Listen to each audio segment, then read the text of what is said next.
Wow, wow, wow.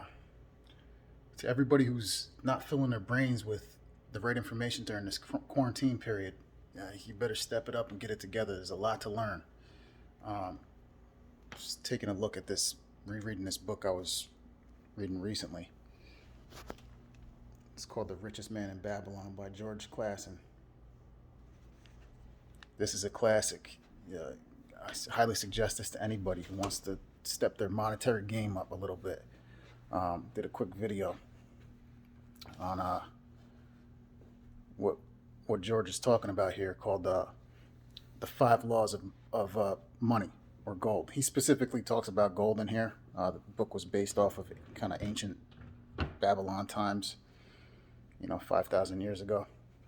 So I kind of converted it into my interpretation of what they're talking about in the book. So, um, the richest man in Babylon, five laws of gold slash money, right? So I've converted what he's talking about with gold, and I'm calling it money. Do your research on the difference between, what currency is right now and what gold is. Currency is basically fiat money, or money that's created upon decree from the government, kind of ad hoc or at will, uh, free money printing, which is the cause of concern right now. Um, so let's get into this really quick. Rule number one: money comes easily and in increasing quality to anyone who saves no less than 1/10 of their earnings to create an estate for his family or future.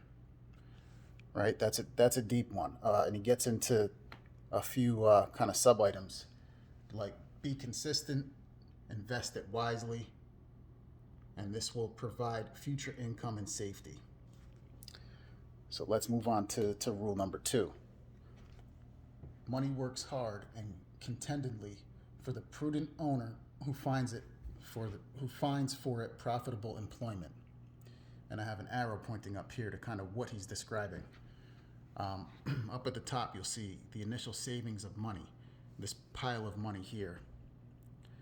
And down below, what we're seeing is another smaller pile of money.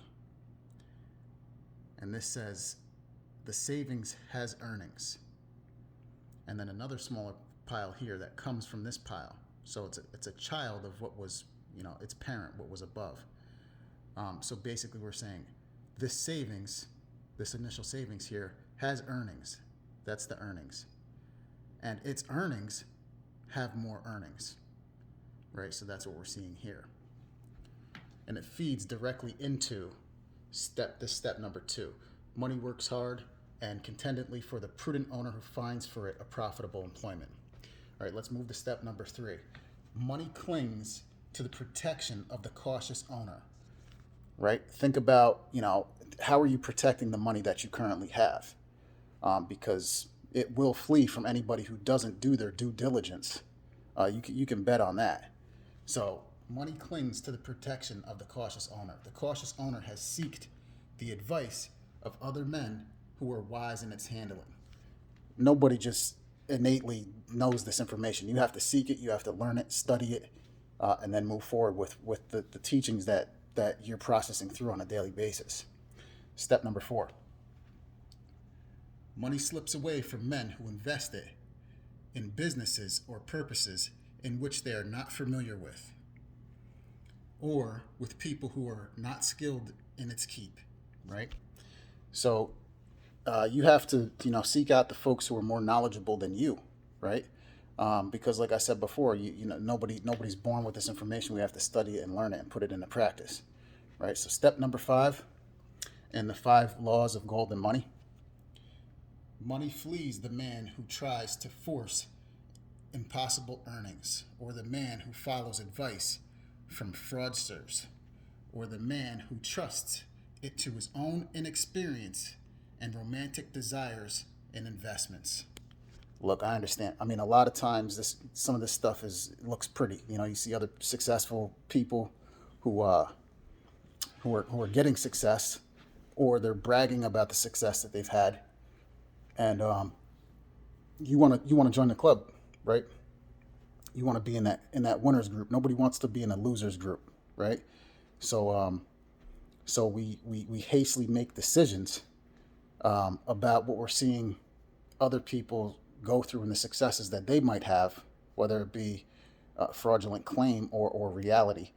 But the point is that you have to study what you're putting your money, what you're putting your current currency into in order to generate more money in the future.